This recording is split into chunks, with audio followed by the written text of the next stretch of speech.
Have you ever come across a story where you think you've known someone but find out something completely different about them? What you would have learned about this person would have most likely probably been of the shocking nature, although it could have been of something good. Maybe start easy. Often I quote C.S. Lewis, the Christian apologist from England, in sermons and in articles and things.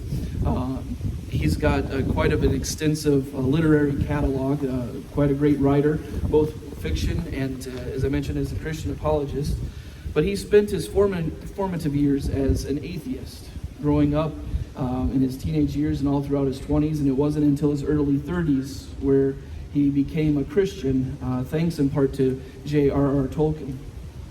Now, unless you've specifically dug into Lewis's life or have a vast knowledge of all his writings, you may not have known that he spent this time being an atheist. And usually when folks find this out, they are surprised, mostly because of how he writes and how knowledgeable he is about the Christian faith. Maybe from the world of fiction, and from the work known as Les Miserables.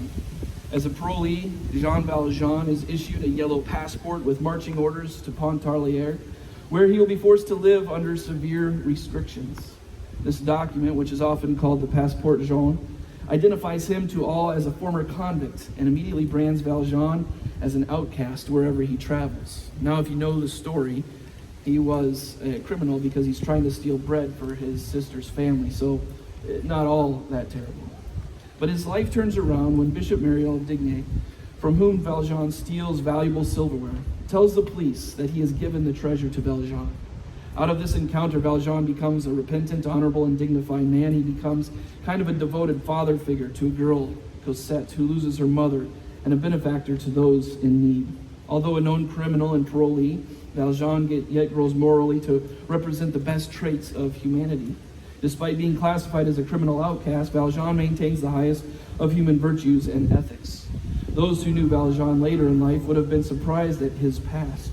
How he lived his life in the present of the story doesn't match out with how he lived his life earlier in the story. So these are a couple of examples of maybe pleasant surprises. Hey, I didn't know that. That's pretty nice. There was one that came to light. Read a story about him again this last week. Was an American hero of sorts, and that's what we were taught growing up in school. In school, I learned that Charles Lindbergh had been the very first to fly solo across the Atlantic, but what they didn't teach us in school was his anti-Semitic views and his relationship with Nazi sympathizers. And so that was a little bit of a surprise. You get a fuller picture. And so sometimes growing up in church, you learn the Sunday school version of a lot of our characters in the Bible. And the Sunday school version doesn't always tell the whole version or the whole story. And maybe this shouldn't be surprising as we get older, because the Bible is full of redemption stories, and it's not always easy to teach these stories and describe the settings to children. But for me, one of the most surprising finds in the Bible as I grew up is the story of Samson, the judge that we're going to take a look at today. Samson may be one of the most well-known of all the judges.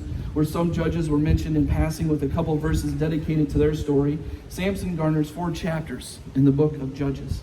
The Sunday school version of Samson taught me that he'd been tripped up by that scheming Delilah and lost all his powers. Samson was a Nazarite, one consecrated to the service of God, and as such, he was to abstain from alcohol, not touch dead corpses, and let his hair grow long. Delilah cuts Samson's hair, and the Philistines are able to capture Samson. And in one final show of strength, Samson calls upon God to help him out. He knocks over a couple of pillars, thus collapsing a building upon the Philistines and exacting his revenge. Well, it turns out the fact that Samson was in the position he was in with Delilah isn't all that surprising if you take a look at the rest of his life. Now, Samson's story is not one of inspiration and hope, but one of caution. Samson's story begins in Judges 13 with the first verse of that chapter saying, "Again the Israelites did evil in the eyes of the Lord, so the Lord delivered them into the hands of the Philistines for 40 years. This shouldn't be surprising if you've been here even for a couple weeks through this Judges series. This is how all the stories pretty much begin. Israel's done evil in the eyes of the Lord, and some neighbor comes and conquers them, and they're ruled by these neighbors for some time. Now the rest of Judges 13 is about Samson's birth. And this is unlike any of the other judges' stories. It's not far off from Jesus' birth or many of the other miraculous births we read about in Scripture, like maybe Isaac to Abraham and Sarah. An angel appears to Samson's mother, tells him her son is going to be set apart for something special. He's going to be a Nazirite and dedicated to serving God. Samson's name means something similar to sun-child or bright sun. He's to be dedicated to God's service. With this name, this sounds pretty hopeful, like the people of Israel have somebody in their corner. So we get through his birth, through that chapter 13, and then we go into chapter 14, and here's the first story that we hear in Samson's adult life. With the first 3 verses of chapter 14, it says this: Samson went down to Timnah and saw there a young Philistine woman. When he returned, he said to his father and mother, I have seen a Philistine woman in Timnah. Now get her for me as my wife. His father and mother replied, Isn't there an acceptable woman among your relatives or among all our people? Must you go to the uncircumcised Philistines to get a wife?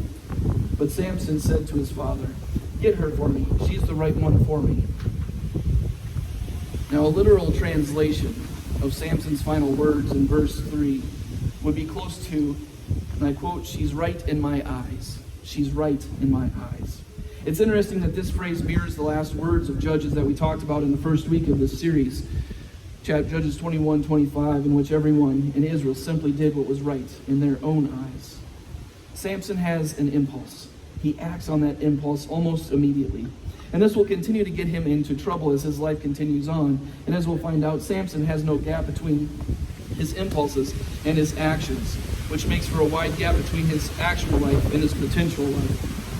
When it comes to time to marry this woman, Samson lays down a bet with some of the men at the wedding, and he gives them a riddle. The bet is for 30 sets of garments.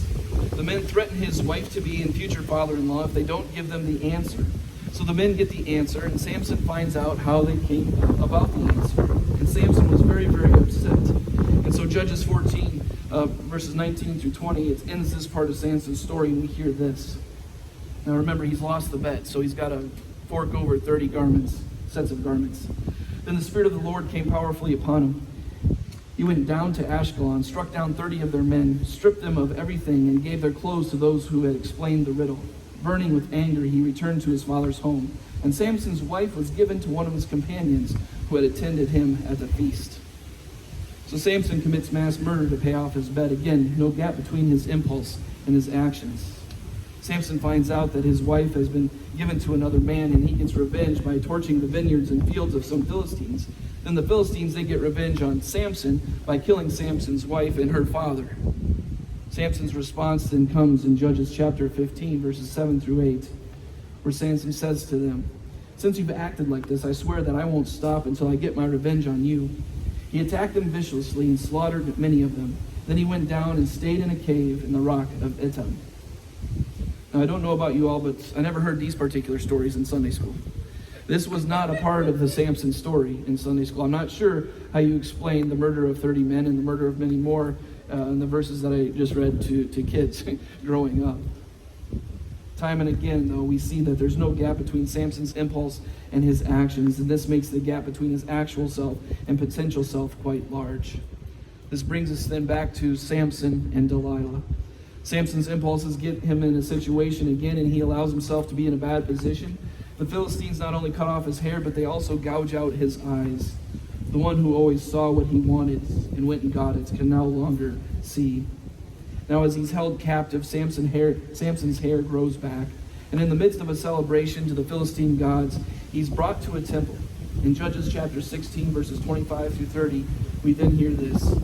While they were in high spirits, while the Philistines were in high spirits, they shouted, Bring out Samson to entertain us. So they called Samson out of the prison, and he performed for them. When they stood him among the pillars, Samson said to the servant who held his hand, Put me where I can feel the pillars that support the temple, so that I may lean against them. Now the temple was crowded with men and women. All the rulers of the Philistines were there, and on the roof there were about 3,000 men and women watching Samson perform. Then Samson prayed once more, Samson prayed to the Lord, Sovereign Lord, remember me.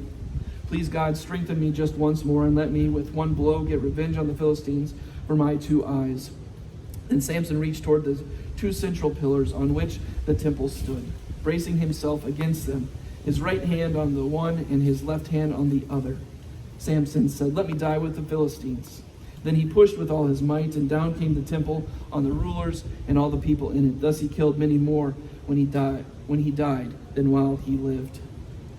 Folks, as Samson's life ends, one can't help but think about if he had chosen differently.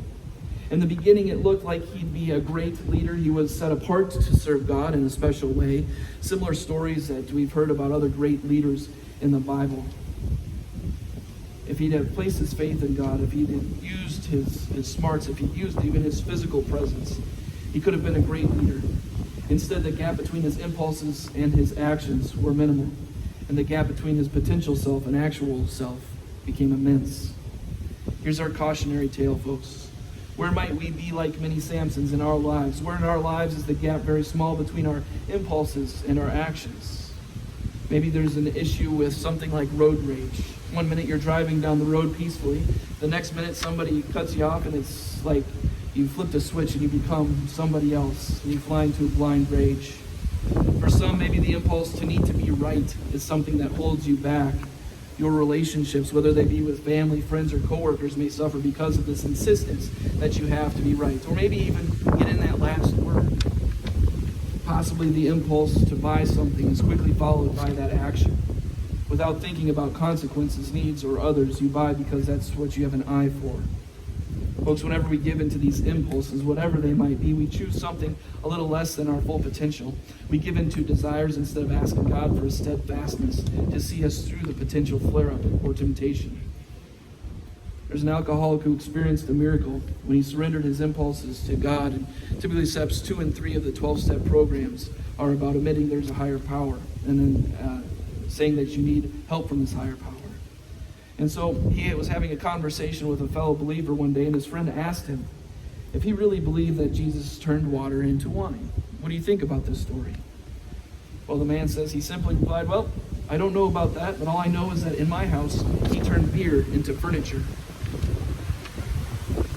We give our impulses over to God so they don't affect our lives anymore. Pastor Talbot Davis, who's had a few things to say about Judges throughout our time together here, he says this: when we surrender those impulses to God, I'm convinced that the most amazing thing happens. The gap between our impulses and our action grows. Because we surrender, we're no longer governed by our appetites. We govern them instead. God restores the sanity and fills the gap. Folks, unlike Samson, we can experience God in this way. What impulse is creating a gap in your life? Give that over to God and trust that He will see you through. Let us pray.